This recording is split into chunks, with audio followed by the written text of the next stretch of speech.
Hello, and welcome back to another episode of The Good, the Bad, the Sports. Let's jump right in to today's good news. For the good news today, we take a look at the MLB World Series between the Los Angeles Dodgers and the Toronto Blue Jays. In a thrilling Game 7, the Dodgers ultimately prevailed and became back-to-back World Series champions. Yes, this is crazy. This hasn't happened since 2000. So it's been like 25 years since somebody's gone back to back. And Yoshinobu Yamamoto was named MVP of the World Series after his stellar performance on the mound, pitching in Game 7 after 0 days rest and dominating. The Dodgers were behind in the game the entire time. However, in the last innings, they were able to prevail and became back-to-back World Series champions. A big moment for the Los Angeles Dodgers.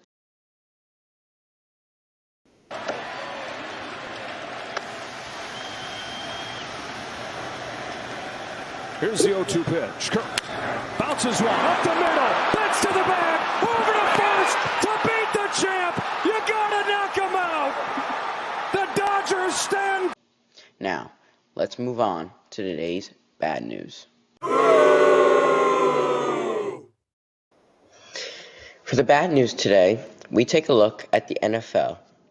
The Baltimore Ravens were fined $100,000 because they made a mistake in their injury report by saying that Lamar Jackson was a full participant in practice. Let's take it back a couple weeks. Lamar Jackson was severely injured, which resulted in him missing multiple weeks of the NFL. However, last weekend, Lamar was expected to play, and the Ravens stated that he was a full participant in practice, which would allow him to play in the game. However, this was a mistake because Lamar was a partial and limited participant in practice, which would mean, and then he was later ruled out after correcting the system. However, the Ravens were fined $100,000 because this is a violation of the NFL's injury protocols, and the Ravens now, though, stated that they will be more careful and this won't happen again. But this could have happened around the world. But Lamar Jackson will be back, and he will play this week, but he did not play last week after they corrected the injury, the IR.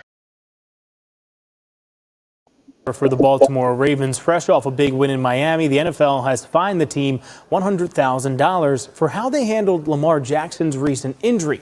At practice last week, the team listed Lamar as a full participant, leading everyone to assume he would play against the Chicago Bears.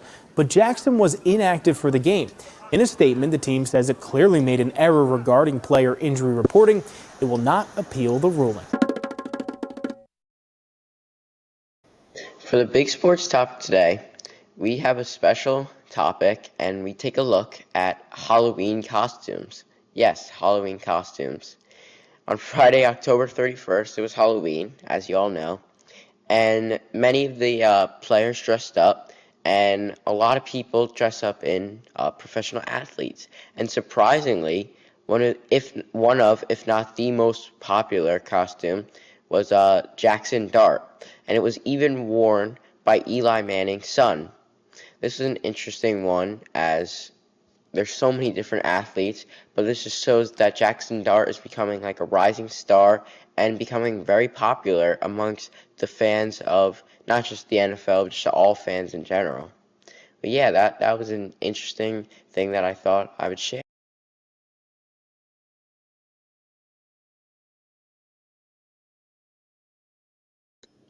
And to conclude today's segment of The Good, the Bad, the Sports, I'll be doing my weekly NFL picks.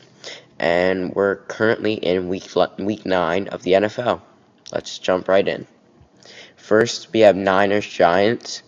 I think the Niners will win, even though they've been struggling as of late and getting destroyed by the Texans. The Giants are just not good enough at this point in the season. Chargers-Titans. Pretty comfortable going with the Chargers, just the overall better team. Vikings, Lions. Lions should win that one. Coming off the bye, they'll be amped up at home and ready to win. Patriots, Falcons. I'm going with the Patriots. The Falcons are not good enough on defense, and the Patriots are just playing phenomenal. Big shocker to the NFL. Colts, Steelers. Colts, best team in the NFL right now. Gotta go with them. Broncos, Texans. I'll give it to the Texans. They played really well last week against a good 49ers team. So if they keep going like that, they should win against Broncos team. Bengals, Bears. Joe Flacco does claim he's going to play. If he does play and he does well, the Bengals are going to win because they've been playing a little bit better of late, even though they had a terrible game against the Jets where they gave up 39 points, which was absurd.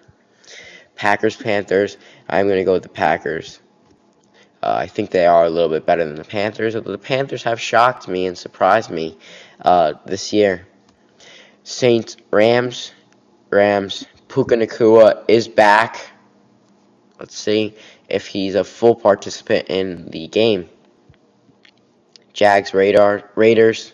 Well, not Raiders. Jags, Raiders. I do think the Jags will win. The Raiders are just not good this year. Like, really, just not. Chiefs, Bills. Man, I'm going to start this game because this one's insane. This is probably going to be a 50-50 game. Like, literally 50 points to 50 points. Overtime, as always. I think the Chiefs are playing a little bit better as of late, even though the Bills had a monster game. I do think both teams need to play perfect, and the team that plays better will win that game. Seahawks, Commanders. I'm going with the Seahawks. Sam Darnold's playing out of his mind. So yeah, I do think they're going to win, the Seahawks. And lastly, Monday Night Football, Cards v. Cowboys. I'm going to go with the Cowboys. They got to bounce back. Their offense is too good to be playing like they did last week. Yeah. And these are all my picks. Let me know what you guys think.